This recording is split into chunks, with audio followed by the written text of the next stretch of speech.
जब कयामत की तमाम छोटी और बड़ी निशानियां पूरी हो जाएंगी तो कयामत कायम होना शुरू हो जाएगी। कयामत की शुरुआत सुर फूंकने से होगी। सुर एक सींग है जिसमें फूंक मारी जाएगी। सुर फूंकने वाले फरिश्ते हजरत इसराफील अलैहिस्सलाम है, और हजरत इसराफील अलैहिस्सलाम जब से पैदा हुए हैं अल्लाह तबारक व ताला के हुक्म से सुर अपने मुंह पे रखे हुए हैं। और जिस दिन खालिक कायनात की तरफ से सुर फूंकने का हुक्म होगा उस दिन हर जान मौत की माजा चक चुकी होगी, चाहे वह परिंदे, चरिंदे, कीड़े मकोड़े, हैवनात, जिन्नात, फरिश्ते, इंसान। उसके अलावा आसमान फटकर पिघले हुए तांबे की तरह सुर्ख हो जाएगा। सूरज और चांद दोनों बेनूर होकर इकट्ठे कर दिए जाएंगे और सितारे बेनूर होकर बिखर जाएंगे। जमीन अल्लाह ताला के खौफ से बुरी तरह हिचकोले खाने लगेगी। पहाड़ इस तरह रेजा रेजा कर दिए जाएंगे कि बिखरे हुए गर्दों गुब्बार मालूम होंगे। दरियाओं और समुद्रों का पानी आग से भड़क उठेगा और जो कुछ भी इस दुनिया में जान की तरह से बाकी होगी सबको फना किया जाएगा, यहाँ तक कि आखिरी व जान जो इसराफिल अलैहिस्सलाम सुर फूंक रहे होंगे अल्लाह ताला उन्हें भी मौत अता करेंगे और उस दिन सिर्फ और सिर्फ तन्हा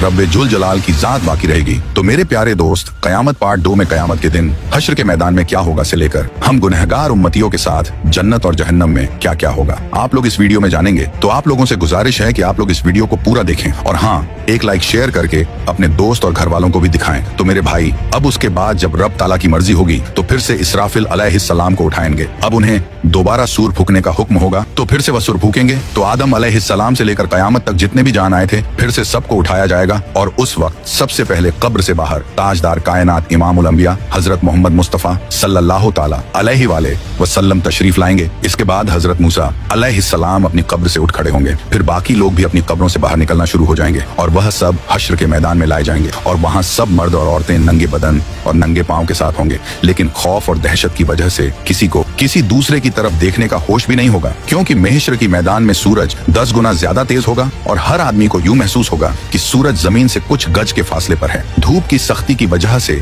लोग पसीने में डूबे हुए होंगे और उस दिन 7 किस्म के आदमियों को अर्श का साया नसीब होगा। नबी पाक सल्लल्लाहु ताला अलैहि वसल्लम ने इरशाद फरमाया कि धूप और प्यास की वजह से लोग तड़प रहे होंगे, कोई किसी का हाल पूछने वाला ना होगा। इस हालत में कई हजार साल गुजर जाएंगे। फिर आखिर लोग परेशान होकर आपस में मशवरा करके हजरत आदम अलैहिस्सलाम की खिदमत में पेश होंगे और कहेंगे, ऐ हमारे अब्बा जान, आप हमारे साथ कदम आगे बढ़ाइए और अल्लाह के हुजूर अर्ज कीजिए कि ऐ अल्लाह, इस सख्ती को बर्दाश्त करना मुश्किल है, आप हमसे हिसाब ले लीजिए ताकि हमें जाना कहाँ है वहाँ जल्दी पहुँच जाएं। यह तंगी हमारी बर्दाश्त से बाहर है। मगर हजरत आदम अलैहिस्सलाम उस वक्त यह कहते हुए इनकार फरमा देंगे कि नहीं, मैंने भूल की वजह से एक दाना खा लिया था और उस दाने की वजह से 300 साल तक रो रो कर माफी मांगता रहा। हदीस पाक में आया है कि पूरे इंसानों के जितने आंसू हैं वे सारे के सारे 10वां हिस्सा हैं और 9 हिस्से आंसू हजरत आदम अलैहिस्सलाम के उन 300 सालों में निकले और उसके बाद अल्लाह ताला ने उनकी तौबा को कबूल फरमा लिया। इतना रोए और माफी मांगने के बाद और तौबा कबूल हो जाने के बाद आखिर उन्होंने बैतुल्लाह शरीफ बनाया और 30 हज पैदल चल करके। मगर कयामत के दिन वह फिर भी फरमाएंगे, नहीं, मुझे अल्लाह रब्बुल इज्जत के सामने जाने में शर्मिंदगी महसूस हो रही है। गौर कीजिए कि हजरत आदम अलैहिस्सलाम की तौबा की कबूलियत का भी फैसला आ चुका है, लेकिन बंदा अपने की पर पछताता है। जब कयामत के दिन हमारे जद्दे अमजद का ये हाल होगा तो हम लोग जब अपने गुनाहों को लेकर जाएंगे और बगैर तौबा के मर जाएंगे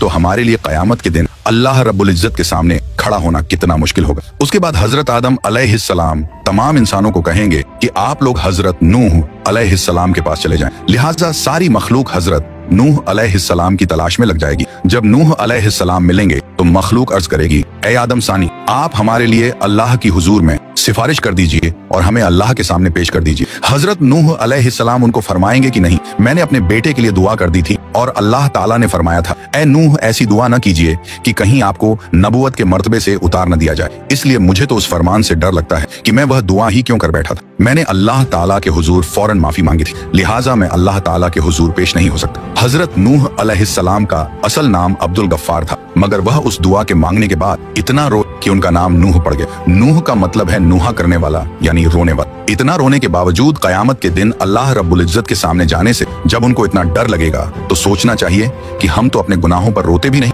बल्कि जब गुनाह करते हैं तो खुशी खुशी दूसरों को बताते हैं कि मैंने फला गुनाह किया है। तो फिर हम सब कयामत के दिन अल्लाह के हुजूर कैसे पेश होंगे। फिर हजरत नूह अलैहिस्सलाम सब इंसानों को फरमाएंगे कि आप हजरत इब्राहिम अलैहिस्सलाम के पास चले जाएं। फिर सारी इंसानियत इब्राहिम अलैहिस्सलाम को ढूंढकर उनसे अर्ज करेगी कि ए अल्लाह के खलील, आप हमें अल्लाह रब्बुल इज्जत के हुजूर पेश कर दीजिए। लेकिन वह फरमाएंगे कि नहीं, आज मुझे अल्लाह रब्बुल इज्जत के पास जाते हुए घबराहट हो रही है, क्योंकि मेरी जिंदगी में 3 बातें ऐसी थीं जो मसलहत की बिना पर तो हुई लेकिन खिलाफे वाक़िया थी। आज मुझे उन तीनों बातों पर शर्मिंदगी है। उनमें से पहली बात तो यह थी कि एक बार इनको इनकी कौम कहीं ले जाना चाहती थी, मगर इन्होंने कह दिया था कि मैं बीमार हूँ। वाकई उन मृगों के साथ जाने में तो रूहानी बीमारी ही थी, इसलिए उन्होंने उनको उड़ पेश कर दिया था। अल्लाह ताला ने कुरान पाक में फरमाया था कि उन्होंने फरमाया कि मैं बीमार हूँ। उन्होंने यहाँ बीमारी का उच्च तो किया, लेकिन हकीकत के खिलाफ था, इसलिए फरमाएंगे कि मुझे अल्लाह रब्बुल इज्जत के सामने हाजिर होने से शर्म महसूस हो रही है। दूसरी बात यह है कि एक बार वह अपनी बीवी हजरत सारा रज़ियल्लाहु अन्हा को लेकर मिस्र के करीब से गुजरे, और उस वक्त का बादशाह एक जालिम इंसान, उसने अपने सिपाही को कहा हुआ था कि तुम जहां कहीं भी किसी खूबसूरत औरत को देखो तो उसे पकड़कर मेरे पास ले आओ, और इस तरह वह उसकी बेइज्जती करता था। अल्लाह ताला ने बीबी सारा रज़ियल्लाहु अन्हा को हुस्न व जमाल का सांचा बनाया था, लिहाजा सिपाहियों ने जब उनको देखा तो उन्हें भी पकड़ कर ले गए। उसका दस्तूर यह था कि अगर उस औरत के साथ उसका शौहर होता तो वह उसे कत्ल करवा देता, और अगर भाई या बाप होता तो फिर वह उनको कत्ल नहीं करवाता, अलबत्ता बुराई का काम करता था। जब हजरत इब्राहिम अलैहिस्सलाम पहुंचे तो उनसे भी उसने पूछा कि तुम कौन हो और इस औरत के क्या लगते हो। आपने अपनी जान की हिफाजत को निगाह में रखते हुए कह दिया, यह मेरी बहन है। अल्लाह ताला ने भी फरमाते हैं कि बेशक ईमान वाले भाई भाई हैं, इसलिए ईमान की निस्बत से मोमिन मर्द और मोमिना को दीनी भाई और बहन कह दिया जाता है। आपने भी इसी निस्बत से हजरत सारा रज़ियल्लाहु अन्हा को बहन कह दिया, क्योंकि वह उसी दीन पर थीं जिस पर आप थे। यह बात 100% शरीयत के मुताबिक जायज थी। जान बचाने के लिए तो हराम चीज भी हलाल हो जाती है, मगर उसके बावजूद हजरत इब्राहिम अलैहिस्सलाम को झिझक महसूस हो गई। और तीसरी बात यह है कि एक बार हजरत इब्राहिम अलैहिस्सलाम ने बुतों को तोड़ा था। जब काफिरों ने आकर उनसे पूछा कि हमारे माबूदों को किसने तोड़ा, तो उन्होंने फरमाया था कि तुम उससे पूछो जो तुम्हें इन बुतों से बड़ा नजर आता है। हजरत इब्राहिम अलैहिस्सलाम ने बुतों को तोड़कर कुल्हाड़ा सबसे बड़े बुत के कंधे पर रख दिया था, इसीलिए बड़े बुत से पूछने को फरमाया। अब जाहिर में यह कोई इतनी बड़ी बात तो नहीं थी। काफिरों को समझाने के लिए ऐसा किया था कि वे पूछेंगे तो बुत उन्हें जवाब नहीं देंगे, लेकिन बात तो हकीकत के खिलाफ थी। लिहाजा इस बात पर भी इतना अफसोस होगा कि अल्लाह का खलील होने के बावजूद उन्हें अल्लाह के सामने जाते हुए शर्मिंदगी महसूस हो रही होगी। इस पर हम लोग सोचें जो दिन रात झूठी कस्में खाते हैं, झूठी गवाहियों देते हैं, लोगों के सामने गलतियों पर पर्दे डालने के लिए और अपने आप को दुनिया की शर्मिंदगी से बचाने के लिए झूठी बातें करते फिर रहे हैं। कयामत के दिन हमें अल्लाह रब्बुल इज्जत के हुजूर जाते हुए कितनी शर्मिंदगी होगी। फिर हजरत इब्राहिम अलैहिस्सलाम फरमाएंगे कि आप सब लोग मूसा कलीमुल्लाह के पास चले जाएं, वह आपकी शफात करेंगे। चुनांचे सारी इंसानियत हजरत मूसा अलैहिस्सलाम के पास आएगी और कहेगी, ए कलीमुल्लाह, आप हमारी शफात फरमा दीजिए। मगर हजरत मूसा कलीमुल्लाह फरमाएंगे कि नहीं, मैं आपकी शफात नहीं कर सकता, क्योंकि एक बार ऐसा हुआ था कि मेरे मुखालिफों ने एक आदमी मेरी इत्तिबा करने वालों से झगड़ रहा था और मैंने नसीहत की खातिर उसको एक मुक्का मारा था ताकि उसे समझ आ जाए, लेकिन उसको वह मुक्का उसको ऐसा लगा कि वह मर गया और मैंने अल्लाह ताला से माफी का ऐलान भी फरमा दिया, मगर फिर भी वह मेरा मुक्का लगने की वजह से मरा तो था। इसलिए मुझे इस बात की वजह से अल्लाह ताला के सामने जाते हुए शर्म महसूस हो रही है। फिर हजरत मूसा अलैहिस्सलाम सारी इंसानियत को फरमाएंगे कि आप ईसा अलैहिस्सलाम के पास चले जाएं। सारी इंसानियत हजरत ईसा अलैहिस्सलाम के पास आएगी, मगर वह भी कहेंगे कि नहीं, मुझे अल्लाह रब्बुल इज्जत के सामने जाते हुए इसलिए डर लग रहा है कि मेरी उम्मत ने मुझे और मेरी माँ को अल्लाह ताला के साथ शरीक बना दिया था। आज अल्लाह ताला मुझसे कहीं यह न पूछ लें कि क्या आपने तो नहीं कहा था कि मुझे और माँ को अल्लाह के साथ शरीक बना लो। इसलिए आज मुझे अल्लाह ताला के सामने जाते हुए डर लग रहा है। फिर हजरत ईसा अलैहिस्सलाम फरमाएंगे कि आप सब अल्लाह ताला के महबूब नबी पाक सल्लल्लाहु ताला अलैहि वालेहि वसल्लम के पास जाएं। चुनांचे सब लोग नबी पाक सल्लल्लाहु ताला अलैहि वसल्लम के पास आएंगे और इस वक्त अल्लाह ताला अंबिया किराम के लिए मिंबर लगवाएंगे और तमाम अंबिया किराम अपने अपने मिंबरों पर जलवा अफरोज होंगे और आप सल्लल्लाहु ताला अलैहि वसल्लम के लिए भी मिंबर पेश किया जाएगा, मगर अल्लाह ताला के महबूब सल्लल्लाहु अलैहि वसल्लम मिंबर पर नहीं बैठेंगे, क्योंकि उस वक्त आपके दिल में यह ख्याल होगा कि कहीं ऐसा ना हो कि मैं इस मिंबर पर बैठ जाऊं और यह उड़कर जन्नत में चला जाए और मेरी गुनाहगार उम्मत पीछे रह जाए। तो आप सल्लल्लाहु ताला अलैहि वसल्लम से पूछा जाएगा, ए मेरे महबूब, आप मिंबर पर क्यों नहीं बैठ रहे हैं? तो आप अर्ज करेंगे, ए अल्लाह, मेरी उम्मत के गुनाहगारों का तो अभी फैसला भी नहीं हुआ, मैं इस मिंबर पर कैसे बैठूं? फिर अल्लाह ताला आप पर एक खास तजल्ली फरमाएंगे। आप सल्लल्लाहु ताला अलैहि वसल्लम ने इरशाद फरमाया कि उस तजल्ली फरमाने पर अल्लाह ताला मुझे मकाम महमूद अता फरमा देंगे। मैं वहां जाकर एक सजदा करूंगा और सजदे में अल्लाह ताला की तारीफें करूंगा जो न पहले किसी ने ऐसी की और न बाद में कोई करेगा। रोने की हालत में सजदा करूंगा। अल्लाह रब्बुल इज्जत मेरे सजदे को कबूल फरमाएंगे और मुझसे पूछेंगे, ए मेरे प्यारे महबूब, आप क्या चाहते हैं? मैं अर्ज करूंगा, ए अल्लाह, आप अपने बंदों का हिसाब ले लीजिए। अल्लाह ताला फरमाएंगे, अच्छा आप लोगों को हिसाब के लिए पेश करो। रिवायत में आया है कि जब इजाजत मिल जाएगी तो इस वक्त नबी पाक सल्लल्लाहु ताला अलैहि अलैहि वसल्लम अबू बकर रज़ियल्लाहु अन्हु को हाथ से पकड़कर अल्लाह ताला के हुजूर में पेश करना चाहेंगे कि आप जाइए ताकि हिसाब किताब शुरू हो जाए। ये सुनकर हजरत अबू बकर की आंखों में आंसू आ जाएंगे और वह कहेंगे कि ए अल्लाह के नबी सल्लल्लाहु ताला अलैहि वसल्लम, मैं अपनी उम्र के आखिरी हिस्से में मुसलमान हुआ था। मेरी उम्र का ज्यादा हिस्सा इस्लाम से पहले का है, इसलिए मैं चाहता हूँ कि मैं आगे पेश न किया जाऊँ। मगर अल्लाह के महबूब फरमाएंगे, अबू बकर तुझे आगे जाना होगा। चुनांचे जब हजरत अबू बकर आगे बढ़ेंगे तो वह वही काम करेंगे जो नबी पाक सल्लल्लाहु ताला अलैहि वसल्लम ने किया। वह भी कदम आगे बढ़ाकर अल्लाह रब्बुल इज्जत के हुजूर सजदे में गिर जाएंगे और रोने लग जाएंगे। किताबों में लिखा है कि सिद्दीक़ अकबर रज़ियल्लाहु अन्हु इतना रोएंगे कि अल्लाह ताला फरमाएंगे कि ए मेरे महबूब के गारे यार, क्यों रोते हो? सजदे से सर उठाओ, क्या चाहते हो? चुनांचे अल्लाह ताला उनके सजदे को कबूल फरमाएंगे और उन पर एक खास तजल्ली फरमाएंगे। हदीस पाक में आया है, कयामत के दिन अल्लाह ताला अपने बंदों पर आम तजल्ली फरमाएगा, लेकिन अबू बकर रज़ियल्लाहु ताला अन्हु के ऊपर खास तजल्ली फरमाएंगे। अल्लाह ताला अपने महबूब सल्लल्लाहु ताला अलैहि वसल्लम के इस यार से इतने खुश हो जाएंगे कि खास तजल्ली फरमाएंगे। उनके बाद हजरत उमर रज़ियल्लाहु अन्हु को पेश किया जाएगा। हदीस पाक में आया है कि जब हजरत उमर आगे बढ़ेंगे तो अल्लाह ताला फरमाएंगे, ए उमर तुझ पर सलामती हो। एक और हदीस मुबारक में है कि कयामत के दिन जिसे सबसे पहले अल्लाह ताला सलाम फरमाएंगे वह उमर रज़ियल्लाहु अन्हु होंगे। उन्होंने ऐसी साफ सुथरी जिंदगी गुजारी होगी कि उनके अमाल को देखकर अल्लाह ताला खुश हो जाएंगे। फिर उनके बाद अल्लाह ताला के महबूब हजरत उस्मान को पेश करेंगे। किताबों में लिखा है कि जब हजरत उस्मान अल्लाह रब्बुल इज्जत के हुजूर पेश होंगे तो अल्लाह ताला उनका हिसाब बहुत ही जल्दी ले लेंगे। वह इसलिए कि एक बार ईद का दिन था। नबी पाक अलैहिस्सलाम ईद की नमाज के लिए तशरीफ ले जाने लगे तो हजरत आयशा रज़ियल्लाहु अन्हा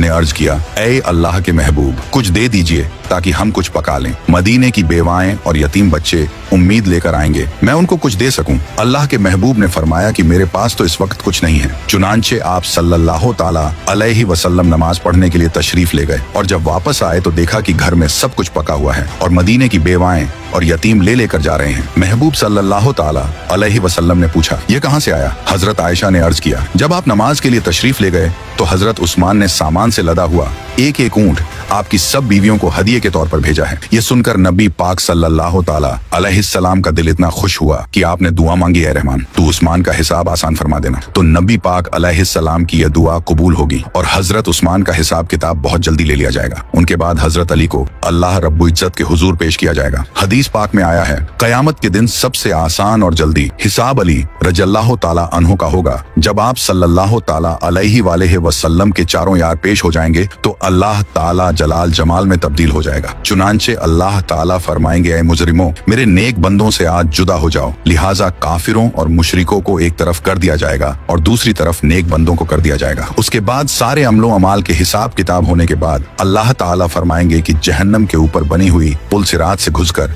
यह नेक लोग जन्नत में चले जाएं। चुनांचे जब मोमिन बंदे पुलसिरात के ऊपर से गुजरने लगेंगे तो कुछ ईमान वाले ऐसे बंदे होंगे जो बिजली की तेजी से गुजर जाएंगे, कुछ हवा की तेजी से, कुछ घोड़े की तेज रफ्तारी के साथ, कुछ भागते हुए आदमी की रफ्तार के साथ, कुछ चलते हुए आदमी की रफ्तार के साथ और कुछ रेंगते हुए आदमी की रफ्तार के साथ गुजर जाएंगे। जो लोग भी पुलसिरात से आगे गुजर जाएंगे अल्लाह ताला उनको जन्नत अता फरमा देंगे। पुलसिरात के ऊपर से हर एक को गुजरना पड़ेगा। जब पुलसिरात से आगे चले जाएंगे तो अल्लाह के महबूब सल्लल्लाहु ताला अलैहि वसल्लम ये समझेंगे कि मेरी उम्मत के सारे लोग मेरे साथ आ गए हैं और जहन्नम से पार हो चुके हैं। लिहाजा आप उन सब लोगों को लेकर जन्नत में तशरीफ ले जाएंगे, यहाँ तक कि जन्नत में रहते हुए बहुत अरसा गुजर जाएगा। लेकिन जो मुसलमान पुलसिरात से गुजरते हुए जहन्नम में गिरेंगे उन्हें अजाब होगा। जहन्नम के सबसे ऊपर के दर्जे में ईमान वाले गुनाहगार होंगे। जब बहुत अरसा गुजर जाएगा तो अल्लाह ताला अपनी हिकमत से उनके और काफिरों व मुशरिकों के बीच आग को शीशे की तरह बना देंगे। काफिर और मुशरकीन जब मुसलमान गुनाहगारों को देखेंगे कि वह भी जहन्नम की आग में जल रहे हैं तो वे मुसलमानों को ताना देंगे कि हम तो अल्लाह का इनकार किया करते थे जिसकी वजह से हम जल रहे हैं, लेकिन आप तो खुदा को मानते थे, रसूल अल्लाह सल्लल्लाहु अलैहि वसल्लम को मानते थे और इसके बावजूद आप भी हमारी तरह जल रहे हो, तो आपका खुदा आपके किस काम आया?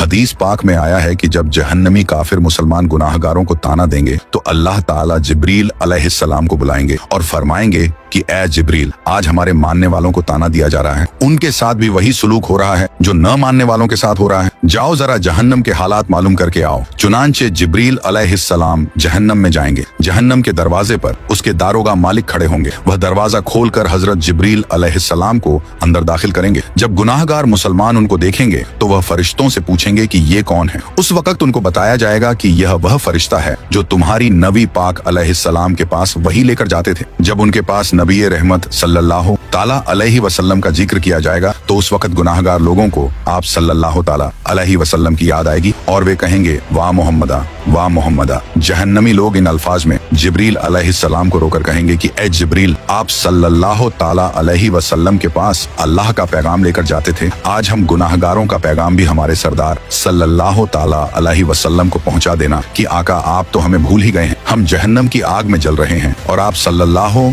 अलैहि वसल्लम जन्नत के अंदर हैं। जिब्रील अलैहिस्सलाम उनके साथ वादा करेंगे कि मैं आपका पैगाम अल्लाह ताला के महबूब सल्लल्लाहु अलैहि वसल्लम को जरूर पहुंचाऊंगा। चुनांचे जब जिब्रील अलैहिस्सलाम जहन्नम से बाहर आएंगे तो अल्लाह रब्बुल इज्जत फरमाएंगे, जिब्रील आपने मेरे महबूब सल्लल्लाहु अलैहि वसल्लम के गुनाहगार उम्मतियों से जो वादा किया है उस वादे को निभाना जरूर। लिहाजा जिब्रील अलैहिस्सलाम जन्नत में जाएंगे। उस वक्त आप सल्लल्लाहु ताला अलैहि वसल्लम जन्नतुल फिरदौस में अंबिया किराम की मजलिस में मिंबर पर तशरीफ फरमा होंगे। जिब्रील अलैहिस्सलाम को जब आप देखेंगे तो फरमाएंगे, जिब्रील आज कैसे आना हुआ? जिब्रील अलैहिस्सलाम अर्ज करेंगे कि मैं आज आपकी उम्मत के गुनाहगारों का पैगाम आपके पास लाया हूँ। जब आप सल्लल्लाहु ताला अलैहि वसल्लम ये सुनेंगे कि मेरी उम्मत के कुछ गुनाहगार अभी भी जहन्नम में हैं, तो आप हैरान होंगे कि अच्छा, मुझे तो ख्याल ही नहीं था। चुनांचे नबी पाक सल्लल्लाहु ताला अलैहि वसल्लम उस वक्त अल्लाह रब्बुल इज्जत के हुजूर सजदा फरमाएंगे और अल्लाह रब्बुल इज्जत के सामने कहेंगे, ऐ परवरदिगार मेरी उम्मत के गुनाहगारों को माफ फरमा दीजिए। तो अल्लाह ताला उनको शफात कुबरा की इजाजत फरमाएंगे कि ऐ मेरे महबूब, आप जिसके बारे में चाहें शफात फरमाइए, हम उसको जहन्नम से निकाल देंगे। शफात कुबरा की यह खुशखबरी सुनकर नबी पाक सल्लल्लाहु ताला अलैहि वसल्लम जहन्नम की तरफ चलेंगे। उस वक्त जिब्रील अलैहिस्सलाम एक ऐलान कर देंगे कि ऐ जन्नतियों, नबी पाक सल्लल्लाहु अलैहि वसल्लम जहन्नमियों की शफात के लिए जा रहे हैं, तुम भी साथ चलो। चुनांचे उस दूल्हे के साथ शफात करने के लिए एक बासत चलेगी। फिर नबी करीम सल्लल्लाहु ताला अलैहि वसल्लम शफात फरमाएंगे, दूसरे अंबिया किराम भी शफात फरमाएंगे और सारे जन्नती भी शफात फरमाएंगे। जिसका जो भी वाकिफ होगा उस बंदे को जहन्नम से निकाल लिया जाएगा। यहाँ तक कि अगर दुनिया में किसी मोमिन को एक प्याला पानी पिलाया होगा तो अल्लाह ताला उसके अमल की बरकत से उसको भी जहन्नम से निकाल लेंगे। और इस तरह उस वक्त जो कोई मुसलमान के अंदर एक राई के बराबर का भी ईमान उसके अंदर होगा तो उसे भी जहन्नम से निकाल लेंगे। और जब सब लोग शफात कर चुकेंगे तो अल्लाह ताला फरमाएंगे, ऐ मेरे प्यारे महबूब, मैंने आपसे वादा किया था कि मैं आपकी उम्मत के 3 लब भरकर जहन्नम से निकालूंगा। लिहाजा अल्लाह रब्बुल इज्जत अपनी कुदरत के दोनों हाथों से जहन्नम से 3 लब भरकर निकालेंगे। यानी जैसे आदमी दोनों हाथों से आटा निकाल लेता है, उस लब में इस उम्मत के खरबों लोग होंगे जिनको अल्लाह ताला अपनी रहमत से जहन्नम से निकाल देंगे। लेकिन जहन्नम से निकले हुए लोगों का जिस्म जल जल कर कोयला हो चुके होंगे। तो अल्लाह ताला की तरफ से हुक्म होगा